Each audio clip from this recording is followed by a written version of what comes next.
Unit तो तुम्हारी 5 ही है और विद्युत चुंबकीय तरंग यानी कि इलेक्ट्रोमैग्नेटिक वेव और चैप्टर 14 है।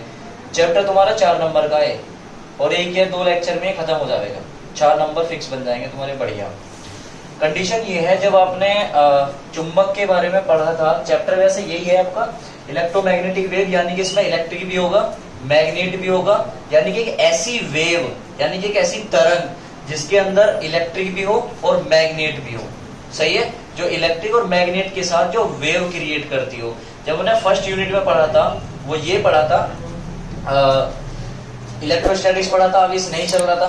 दूसरी यूनिट में पढ़ा कि आवेश चल चुका तो धारा प्रवाहित हुई थी। तीसरी यूनिट में हमने ये पढ़ा कि आवेश जब चल रहा है, आवेश जब चल रहा था तो उसके साथ साथ क्या क्रिएट हुई थी, इलेक्ट्रिक फील्ड के साथ साथ मैग्नेटिक फील्ड। और कंडीशन ये थी, जो आवेश था वो एक यूनिफॉर्म वेलोसिटी से चल रहा था, यानी कि एक समान वेग से चल रहा था, एक समान वेग से। दूसरी बात यहाँ ये है, जो इसका वेव बनेगा, इसमें जो आवेश है वो नॉन यूनिफॉर्म वेलोसिटी से चलना चाहिए। नॉन यूनिफॉर्म समझते हो, असमान वेग से, वेग समान नहीं होगा इसमें बस। और जब जब आपके पास अगर जो आवेश है यानी कि Q है, उसकी जो वेलोसिटी क्या रहे, असमान यानी कि नॉन यूनिफॉर्म, इंग्लिश में बोल सकते हैं नॉन यूनिफॉर्म, तो वो क्या करती है, इलेक्ट्रिक फील्ड भी क्रिएट करेगा क्योंकि आपने पढ़ लिया, और मैग्नेटिक फील्ड भी क्रिएट करेगा, प्लस साथ में एक रेडिएशन क्रिएट करता है। रेडिएशन को बोलते हैं हम तरंगे। फिर से सुनो, इसकी उत्पत्ति कब हुई है, जब विद्युत के साथ साथ अगर आपका आवेश है वो वेलोसिटी v से चल रहा है, और कैसी वेलोसिटी, वो नॉन यूनिफॉर्म, तो वो क्या क्रिएट करेगा, विद्युत क्षेत्र भी क्रिएट करेगा। हम पढ़ के आ चुके, अगर आवेश गतिमान है, मोशन में है, तो वो विद्युत क्षेत्र क्रिएट करता है, प्लस चुंबकीय क्षेत्र क्रिएट कर रहा था। अगर वो असमान गति से कर रहा है यानी कि एक्सीलरेट करता हुआ चल रहा है, तो वो एक रेडिएशन क्रिएट करता है, रेडिएशन। और रेडिएशन को मिलके बनती है हमारी इलेक्ट्रोमैग्नेटिक वेव। क्लियर, समझ में आ गई। अब इसकी खोज किसने की थी, इसकी खोज की थी भाई मैक्सवेल ने। मैक्सवेल साइंटिस्ट थे, उन्होंने इसकी खोज की थी। उन्होंने ये बताया, उन्होंने 7 टाइप की इलेक्ट्रोमैग्नेटिक वेव निकल रही थी। आ रही है के बाद समझ में, इलेक्ट्रोमैग्नेटिक वेव जो निकल रही यानी कि विद्युत चुंबकीय तरंगे निकल रही, वो किसने खोज करी थी, मैक्सवेल ने। और आप 7 चैप्टर में यूनिट नंबर 3 में पढ़ के आ चुके हो एम्पियर का परिपथीय नियम, एम्पियर का परिपथीय नियम। और एम्पियर का परिपथीय नियम आपने जो पढ़ा था, एम्पियर का परिपथीय नियम यानी कि एम्पियर सर्किटल लॉ पढ़ा था आपने। और वो ये पढ़ा था कि अगर कोई आपके पास क्लोज सर्किट है यानी कि बंद परिपथ है, तो उसकी निश्चित समाकलन के यानी कि लीनियर इंटीग्रेशन करते थे हम, integration BDL equal to mu naught into में I। अगर डेफिनेशन की बात करूं तो किसी बंद सीमा के भीतर चुंबकीय क्षेत्र B का रेखीय समाकलन पथ द्वारा घिरी नेट धारा I का म्यू नॉट गुना होता है। एम्पियर का नियम था ये, ठीक है। एम्पियर भाई साहब को मैक्सवेल ने कहा कि आपने जो I पढ़ाया है, ये आपने नियम दिया है, इसमें थोड़ा सा संशोधन करने की आवश्यकता है। और उसने ये कहा कि जो I है वो टोटल I नहीं होता। आपने तो डायरेक्ट टोटल I बता दिया है। जो I होगा वो क्या होगा, तुम्हारा चालन धारा प्लस विस्थापन धारा।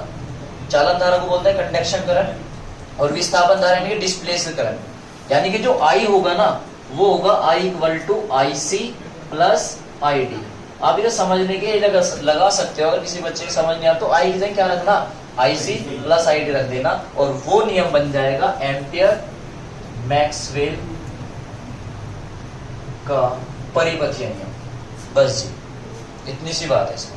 अगर आपने एम्पियर लॉ पढ़ रखा है, एम्पियर का परिपथीय नियम पढ़ रखा, तो बिल्कुल उसी में बस क्या करना आपको, यानी कि कुल धारा या चालन धारा प्लस विस्थापन धारा। IC क्या है आपकी, चालन धारा, चालन धारा यानी कि चलने वाली, और ID क्या है आपकी, विस्थापन धारा यानी कितनी विस्थापित हुई है, तो वो है तुम्हारी विस्थापन धारा। और दोनों का जो कंबाइंड होता है वही I होता है, बस उसने अलग अलग लिख के दिखाया है। तो इसमें आप क्या ऐड कर दोगे, IC प्लस ID ऐड कर दो। क्लियर है। IC क्या है, चालन धारा, ID क्या है, विस्थापन धारा। तो फिर से बता देता हूँ, इसकी खोज की थी मैक्सवेल ने। और मैक्सवेल ने ये देखा था कि अगर हम किसी भी परिपथ है, कोई बंद परिपथ है, उसकी सीमा के अनुदिश चुंबकीय क्षेत्र B का रेखीय समाकलन करते हैं, रेखीय रहता है DL, रेखीय समाकलन करते हैं तो पथ द्वारा जो गिरती है धारा वो क्या है, चालन धारा प्लस विस्थापन धारा के योगफल का म्यू नॉट गुना होता है। आई रिपीट, इसकी डेफिनेशन में रिपीट करता हूं, किसी भी बंद परिपथ की सीमा के भीतर चुंबकीय क्षेत्र B का रेखीय समाकलन करे तो पथ द्वारा घिरी जो नेट धारा होती है अर्थात IC चालन धारा प्लस विस्थापन धारा के योग का म्यू नॉट गुना होता है। एम्पियर का नियम ये है। ठीक है, तो हेडिंग लगाएं और लिखें।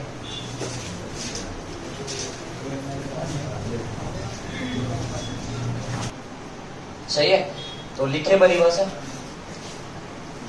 किसी बंद सीमा, किसी बंद परिपथ, ऐसे लिखे, किसी बंद परिपथ की सीमा के अनुदिश, किसी बंद परिपथ की सीमा के अनुदिश चुंबकीय क्षेत्र, चुंबकीय क्षेत्र का रेखीय समाकलन, ये बोलते हैं इसको रेखीय समाकलन, चुंबकीय क्षेत्र B का रेखीय समाकलन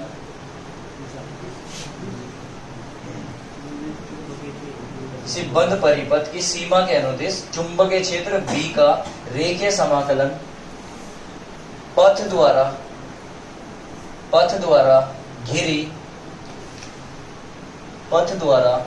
घिरी चालन धारा IC, ब्रैकेट में लिख लेना IC, चालन धारा IC तथा विस्थापन धारा ID, विस्थापन धारा ID, ब्रैकेट में आप ID लिख लें, बेस में ID है ये, विस्थापन द्वारा ID के योग का मतलब गुना, योग का म्यू नोट गुना होता है। म्यू नोट बोलते हैं इसको, म्यू नोट गुना होता है, म्यू नोट गुना होता है, म्यू नोट लिखना आपको, म्यू नोट गुना होता है। ठीक है, अब एम्पियर्स मैक्सवेल ने ये देखा, ये तो इक्वेशन दे दिया आपको उसने। ठीक है, ये साइड में आप ये भी नोट कर लेना, यही चालन धारा क्या है, विस्थापन धारा क्या है, integration BDL equal to mu naught IC plus ID, IC क्या है, चालन धारा, ID क्या है, विस्थापन धारा। ठीक है, अब मैक्सवेल ने ये चीज चेक करी, जब मैक्सवेल अपने एक्सपेरिमेंट करा था उसने ये चीज चेक करी कि हमारे पास 3 एक्सिस होते हैं, 3 एक्सिस। खास बात यही है, अगर पेपर में अगर एम्पियर्स के लॉ आ रहे हैं, एम्पियर मैक्सवेल का लॉ आ रहा तो जो मैं डायग्राम बनाऊंगा काफी अच्छा है, उस पर ध्यान देना। हमारे पास 3 एक्सिस होते हैं, एक्स, ये एक्स एक्सिस, ये वाई एक्सिस और ये जेड एक्सिस, 3 एक्सिस होते हैं। अब तीनों ही क्या होते हैं, एक दूसरे पर परपेंडिकुलर यानी कि लंबवत होते हैं। ठीक है, आपने कभी जब आपने वेव चलती हुई देखी, जैसे ECG मशीन में आप देख सकते हो, जो वेव चलती है वे कैसे चलती है आपके पास, ऐसे चलती है, ऐसे ऐसे ऊपर नीचे, up down up down up down. अब सुनना, यहाँ पर ये जो तरंग चल रही है वो चल रही है इधर को, तो तरंग संचरण की दिशा तो इधर है, लेकिन ये चल रही इसके चारों ओर कंपन करते हुए, लंबवत परपेंडिकुलर कंपन कर रही है। मैं यहाँ तुम्हें एक वर्ड बताऊंगा कि अगर कोई बंदा, यानी कि ये वेव है, ये ऐसे चल रही और जो चल रही तो ऐसे चल रही, इधर जत्ती ऐसे जा रही, ध्यान दे रहे हो तो आप, जारी नहीं जा रही, कंपन करती हुई, इसके लंबवत दिशा में कंपन करती हुई जा रही है। और जब कोई भी जो तरंग है वो कंपन करती जाती है, उसे बोलते हैं अनुप्रस्थ तरंग, या इंग्लिश में बोलते हैं ट्रांसवर्स वेव, ट्रांसवर्स वेव। तो पेपर में बहुत सारी पूछने को आएगी, जो विद्युत चुंबकीय तरंगे हैं वे कैसी तरंगे हैं, ट्रांसवर्स है यानी कि अनुप्रस्थ है या कैसी है, तो वो कैसी तरंगे है, अनुप्रस्थ यानी कि ट्रांसवर्स वेव। ठीक है, अनुदैर्घ्य नहीं है। अनुदैर्घ्य व्यक्ति अगर ये भी इधर को जा रहा, सिंपल ऐसे चलने स्टार्ट हो जाए, तो ये कैसे चलती है, जो उसके परपेंडिकुलर हो गया ऐसे चलती है, उनको बोलते हैं ट्रांसवर्स वेव यानी कि अनुप्रस्थ तरंग। इंपोर्टेंट है, पूछने को आया हुआ है, सही याद रखोगे तो विद्युत चुंबकीय तरंगे से लंबवत चलती है, तो क्या है ये तुम्हारी अनुप्रस्थ तरंग यानी ट्रांसवर्स वेव। अब उसने चेक किया कि 3 दिशा है। अब जाहिर सी बात है, हमारे पास ये तो हो गया एक्स एक्सिस और ये हो गया आपके पास वाई एक्सिस, और ये होता है इसके परपेंडिकुलर, क्योंकि ये 3D डायग्राम है, ये वैसे तो ऐसे होता है, ऐसे खड़ा होता है, ये x, ये y और ये z इसके परपेंडिकुलर। अब यहाँ 3D डायग्राम में 2D में समझा रहा हूँ आपको, तो ये क्या होगा, इधर को ऐसे बना देते हैं। ठीक है, तो उसने ये चेक किया, मैक्सवेल भाई साहब ने ये चेक किया, जो अगर तरंग संचरण इधर को जा रही है, तरंग इधर जा रही है, लिख देता हूं इसको, तरंग संचरण की दिशा, it means direction of propagation, English में बोलते हैं इसको डायरेक्शन ऑफ प्रोपगेशन, यानी कि तरंग चल किधर रही है, तरंग जाएगी तो इधर और चलेगी कैसे। अगर ई आपको इधर चल रहा है, विद्युत क्षेत्र, क्या नाम है तुम्हारा, विद्युत चुंबकीय तरंग यानी कि इलेक्ट्रोमैग्नेटिक वेव। इलेक्ट्रिक के लिए क्या लगता है यहाँ पे, ई, और कैसी क्वांटिटी है, वेक्टर। तो ई अगर आपका ऊपर की ओर चल रहा है तो बी चलेगा इधर की ओर। तो फिर से बता देता हूं, अगर आपके पास, मैं ई इससे बना रहा हूं, देखो इससे आपको कंफ्यूजन ना हो, अगर ई आपका ऐसे चल रहा है ऊपर की ओर तो बी क्या चलेगा, बी चलेगा फिर आपका नीचे की ओर, यानी कि इससे परपेंडिकुलर। कंफ्यूजन नहीं होना, ब्लैक वाला मार्कर लिया मैंने, ये क्या है, तरंग संचरण की दिशा है। तो अगर ई आपका वाई एक्स पे चल रहा है तो इसके भी लंबवत कौन चलता है, ई, सॉरी बी, मैंने शायद बाय मिस्टेक बोल दिया होगा। ये तरंग संचरण की दिशा की प्रोपगेशन हो गया तुम्हारे इधर को, इधर क्या चल रहा है आपका ई, तो इसके परपेंडिकुलर क्या चलेगा, बी। क्लियर हो रही है बातें, तो समझो ये तरंग संचरण की दिशा, ये विद्युत क्षेत्र और ये चुंबकीय क्षेत्र, तीन डायरेक्शन है। और यहाँ पर पहला पॉइंट यही आता है, मैं विद्युत चुंबकीय तरंगों के गुण बता रहा हूँ जो एग्जाम में आएंगे, और ये डायग्राम बना रहा है, वहां पे लिखना है। 6-7 गुण बताऊंगा, उनमें से 4 लिखने को आते हैं, 5 लिख दो आप, कोई दिक्कत वाली बात नहीं। पहला क्या कि ये जो किरणें होती हैं, जो विद्युत चुंबकीय तरंगे हैं, वो कैसी होती है, अनुप्रस्थ तरंगे होती है, ट्रांसवर्स वेव होती है। दूसरा, ये तरंग संचरण की दिशा के लंबवत चलती है, मतलब ये विद्युत क्षेत्र और चुंबकीय क्षेत्र क्या होता है, एक दूसरे के लंबवत होंगे। भाई ये लंबवत नहीं क्या, और एक दूसरे के 90 डिग्री का एंगल बना रही है, ठीक है, इनके बीच में 90 डिग्री एंगल है, इनके बीच में ऑटोमेटिक 90 डिग्री एंगल है। पर यहाँ पे 3D में आपकी समझना है, लेकिन ये 2D में है, वहां पे 3D में आप समझ सकते हैं, 3D डायग्राम है इसका, ठीक है। तो इनके बीच में क्या होता है, 90 डिग्री, और ये इसके साथ साथ तरंग संचरण की दिशा के भी लंबवत होती है, ऑल्सो परपेंडिकुलर होती है, किसके, प्रोपगेशन ऑफ डायरेक्शन, यानी कि ई और बी के लंबवत होती है। आ रही है दिमाग में, ई और बी के लंबवत होती है, ऑल्सो परपेंडिकुलर, यानी कि इसके साथ साथ तरंग संचरण की दिशा के भी लंबवत होती है, ठीक है। और वेव तुम्हारी क्या चलती है, साइन के वेव में। तो अब यहाँ पे गौर फरमाना, जो ई चल रही है वो ऐसे चल रही है आपकी, अगर ई आपकी ऐसे चल रही है इस टाइप से, मैं इधर का रफ कर देता हूँ इसको, देखो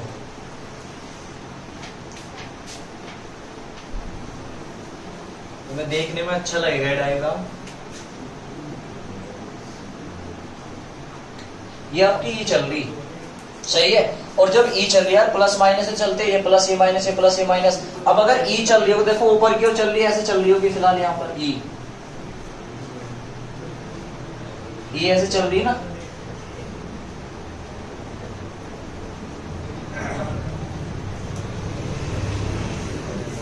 अब ये ऊपर को चल रही, एवरी कंडीशन पे चल रही होगी। अभी मैंने बी नहीं बनाया, अभी क्या चल रही तुम्हारी है ई। अब इस वाली कंडीशन पे भी ई क्या चल रही, नीचे की ओर, क्या चल रही, नीचे की ओर। तो इस वाली कंडीशन पे चल रही होगी ई आपकी,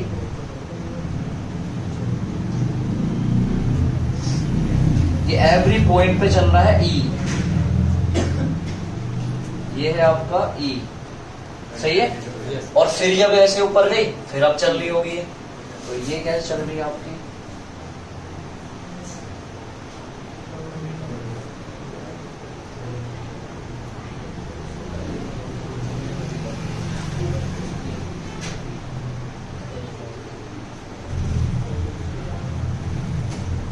बताओ ये चीज समझ में आई क्या, ये चल रही। अब बी देखना तुम, यहाँ पर जो बी है वो बी को मैं बना देता हूँ ग्रीन से।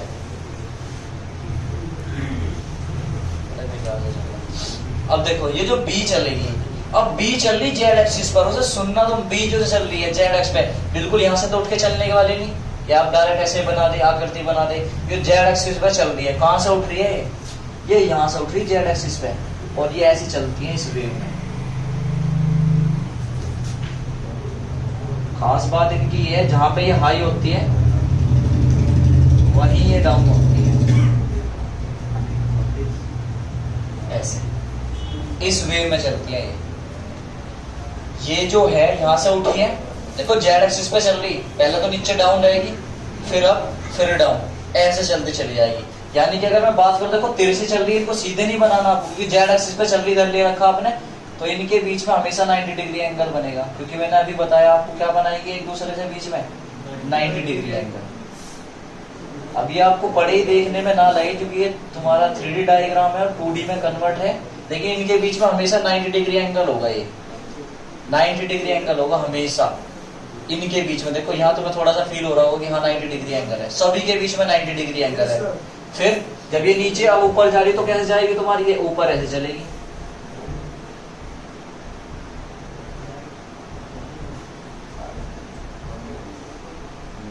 और ये हमेशा ऐसे 90 डिग्री के एंगल पे चलती रहेगी। इस वाली कंडीशन पे ऐसे,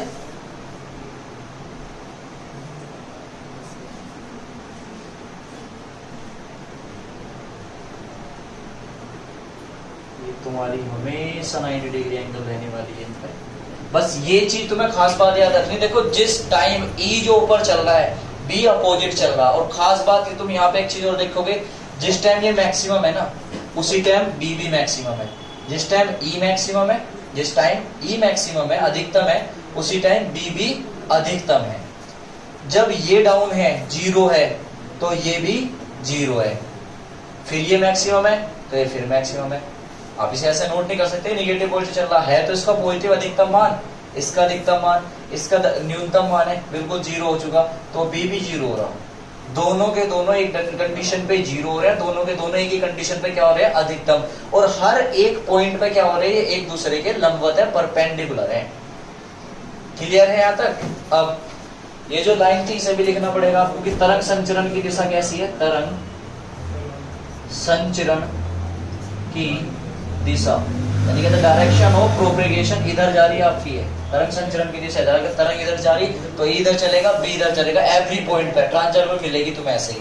ये तुम्हें अगर कभी ये जब उसने देखी थी ना, जो मैक्सवेल भाई साहब ने देखी थी, वो ऐसे देखी थी, अगर आप समझोगे तो देखो ये ऐसे,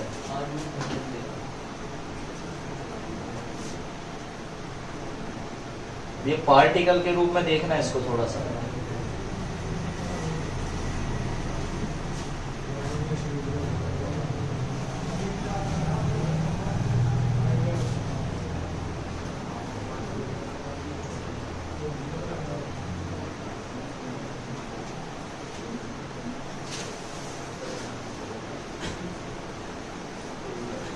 देखो समझ में आ रही होगी तुम्हारी, ये वेव चल रही, देखो ऐसे वेव, ये ऐसे चली है फिर ऐसे जा रही है, ये फिर ऐसे आ रही है, ये फिर ऐसे जा रही है, ठीक है, ये इस वेव में चलती है ऐसे पार्टिकल उठ के।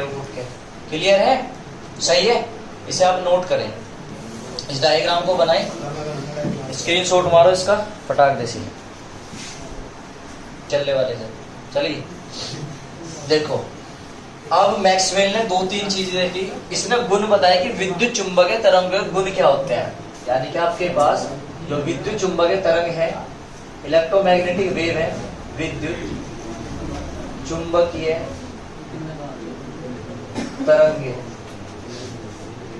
तरंगों के गुण, विद्युत चुंबकीय तरंगों के गुण।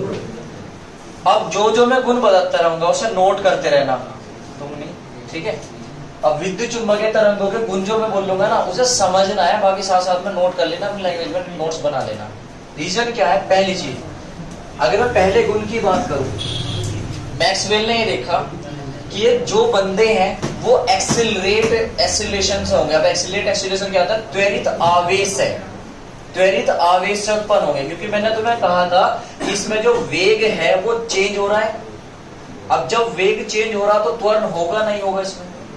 ऐसी बात है, क्योंकि त्वरण का फॉर्मूला होता है वेग परिवर्तन बटे समय अंतराल, एक्सीलरेशन का change in velocity upon time. अब जो त्वरण है यानी कि ये क्या होती है? त्वरित आवेश से उत्पन्न होती है। पहला पॉइंट क्या होती है? त्वरित आवेश से उत्पन्न होती है। क्या होती है? त्वरित आवेश से उत्पन्न होती है। दूसरा पॉइंट मैंने तुम्हें दूसरा बताया, ये क्या चलती है? इसके लंबवत चलती है। क्या चलती है? लंबवत। तो कैसी तरंगे हैं ये? अनुप्रस्थ, अनुप्रस्थ, ठीक है। अब ये कैसी तरंगे? अनुप्रस्थ तरंगे हैं। अनुप्रस्थ तरंगे होगी, यानी कि ट्रांसवर्वर वेव है ये तुम्हारी, ट्रांसवर्वर। ट्रांसवर्वर क्या होती है? जो लंबवत चलती हो। तीसरा पॉइंट, कई सारे पॉइंट है, थोड़े थोड़े याद रखोगे तो आपके क्लियर हो जाएंगे। अनुप्रस्थ तरंगे समझ में। और तीसरा सबसे खास बात, ये विद्युत चुंबकीय तरंगे, इन्हें किसी माध्यम की आवश्यकता नहीं होती, इन्हें किसी माध्यम की आवश्यकता नहीं होती। ये कैसे चलती है? तुम्हारी निर्वात में भी गति कर सकती है। निर्वात कहाँ है हमारा? जैसे कि स्पेस में, अंतरिक्ष में। ये क्या चलती है? देखो, जो तुम देखोगे, मैंने बताऊंगा 7 टाइप की, तो तुमने सुने होंगे रेडियो सिग्नल। रेडियो सिग्नल दूसरे प्लेनेट से यहाँ पे आ रहे। स्पेस में तो कोई मीडियम है नहीं, माध्यम है नहीं, बिना उसके चलता है, क्योंकि हम लोगों को चलने के लिए क्या चाहिए? जमीन चाहिए, ठीक है। और मछली को चलने के लिए पानी चाहिए, जबकि पक्षी को चलने के लिए क्या चाहिए? हवा, क्योंकि उन्हीं को काटते हैं हम, जमीन को पीछे को धकेलते हैं, खुद आगे चलते हैं, एक्शन रिएक्शन के फोर्स है, ठीक है। तो इनको किसी की माध्यम की आवश्यकता नहीं होती है, निर्वात में भी ट्रेवल कर सकते हैं, गति कर सकते हैं। और निर्वात में इसकी चाल सबसे अधिक होती है, इनकी निर्वात में इनकी चाल सबसे अधिक होती है, जो प्रकाश की चाल होती है 3 × 10⁸ मीटर पर सेकंड, ठीक है। तो इन्हें किसी माध्यम की आवश्यकता नहीं होती है। और किस में चलती है? ये निर्वात में चल सकते हैं, और सबसे अधिक होती है चाल, सबसे अधिक वेग या चाल। तो निर्वात में सबसे अधिक चाल होती है, इसे माध्यम की आवश्यकता। देखो, मेरा कहने का मतलब ये बिल्कुल नहीं है कि निर्वात में भी गति कर सकती है और तो माध्यम में नहीं कर सकती। ये माध्यम में भी गति कर सकती है और निर्वात में भी गति कर सकती है। पर माध्यम में तो हर कोई चल सकता है, माध्यम में भी गति कर सकती है, प्लस निर्वात में भी गति कर सकती है। निर्वात में भी गति करती है और माध्यम में भी गति करती है, तो है ना बढ़िया चीज। निर्वात में भी गति करती है, जहां पे कोई माध्यम नहीं वहां भी चलती है। 4 पॉइंट। अब ये जो है इलेक्ट्रोमैग्नेटिक वेव है, तो इलेक्ट्रिक के कारण क्या मिलती है? तुम्हारी विद्युत ऊर्जा। और दूसरी क्या मिलती है? इसके कारण मिलती है चुंबकीय ऊर्जा। मेरी फिर से बात सुने, इलेक्ट्रोमैग्नेटिक वेव है तो इलेक्ट्रिक एनर्जी मिलेगी, और दूसरी क्या मिलेगी इसकी? तुम्हारी दूसरी क्या मिलेगी भाई? मैग्नेटिक। यार विद्युत तो मिलेगी मिलेगी, प्लस मैग्नेट भी मिलेगी, 2 चीज मिलेगी। विद्युत के कारण विद्युत ऊर्जा मिलती है, और चुंबक के कारण चुंबकीय ऊर्जा मिलती है, ठीक है। और विद्युत ऊर्जा जो हमने पढ़ी थी, ऊर्जा घनत्व, वो पढ़ा था हमने, U = 12 ε0 × E²। मैं इधर लिख देता हूँ 4। ये थी विद्युत ऊर्जा, E लगाया हमने इलेक्ट्रिक के लिए, यानी कि इलेक्ट्रिक एनर्जी डेंसिटी कितनी थी? 12 ε0 × E²। जबकि मैग्नेट की बात करूं, मैंने आपसे पहले भी बताया था, अगर मैग्नेट की बात करूं यानी कि UB की बात करूं, तो हाफ तो एज इट इज, जो ε0 चलता है वो क्या चलता है? 1/μ0 के चलता है, नहीं चलता है? तो ε0 की जगह क्या रख दो? क्या? μ0। तो μ0 कहाँ रखा जाएगा? इसके अपोन में, यानी कि 1/μ0। और E की जगह रख दीजिए आप B², और ये बन जाएगा मैग्नेट का फॉर्मूला। फिर से समझाता हूँ, फिर से सुने। हाफ की जगह हाफ, 1/2 की जगह 1/2, E की जगह क्या लग जाता है? B। E की जगह क्या लग जाता है? B।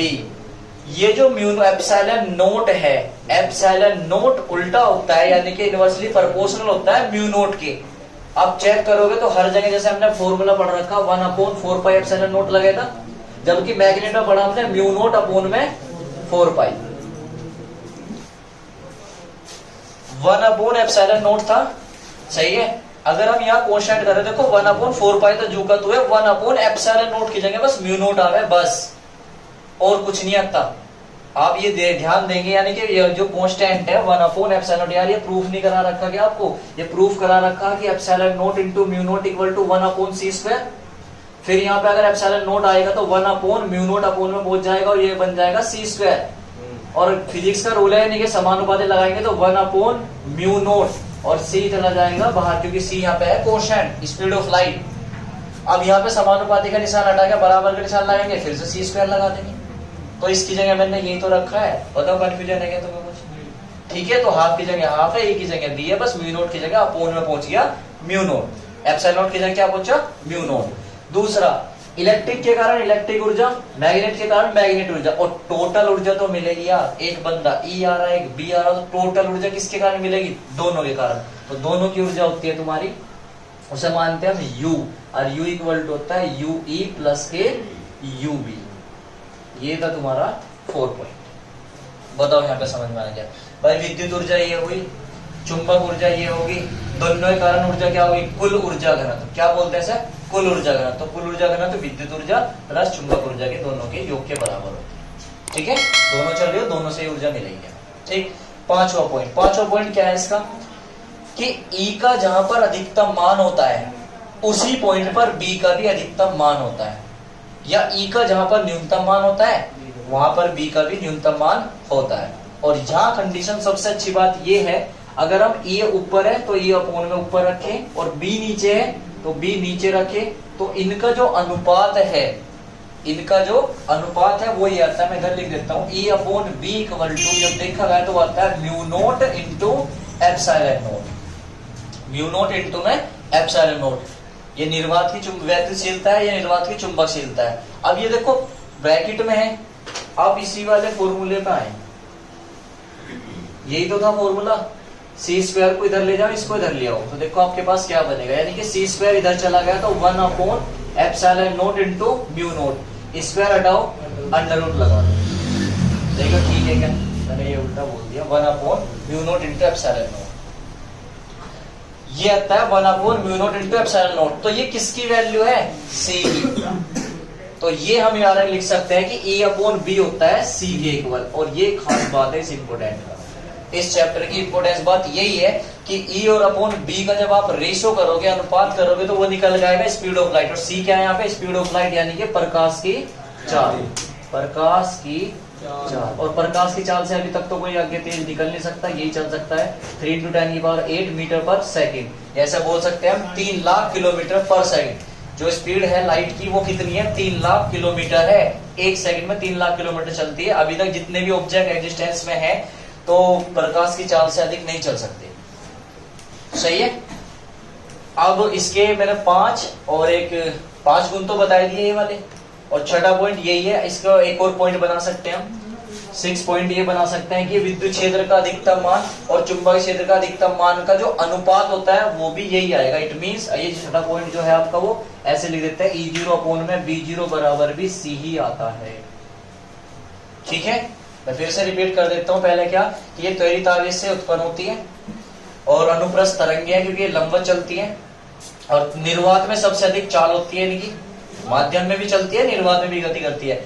विद्युत ऊर्जा इतनी होती है, ये चुंबकीय ऊर्जा होगी, और कुल ऊर्जा घनत्व ये होता है UE प्लस UV, दोनों को जोड़ेंगे और आंसर निकाल लेंगे। और जबकि जो तुम्हारा E और अपॉन B का जो अनुपात है वो C के बराबर होता है, C है प्रकाश की चाल। एक पॉइंट हम यहाँ और बना सकते हैं, E0 अपॉन B0 बराबर होता है C, E0 है प्रकाश की विद्युत की अधिकतम चाल, इलेक्ट्रिक के कारण अधिकतम ऊर्जा, और B के कारण अधिकतम ऊर्जा। ठीक है, तीसरा हम ये एक और पॉइंट बना सकते हैं कि ये जो चलती है, जो इलेक्ट्रोमैग्नेटिक वेव है, चुंबकीय विद्युत चुंबकीय तरंगे हैं, वे E और B के लंबवत चलती है और तरंग संचरण की भी दिशा के लंबवत चलती है।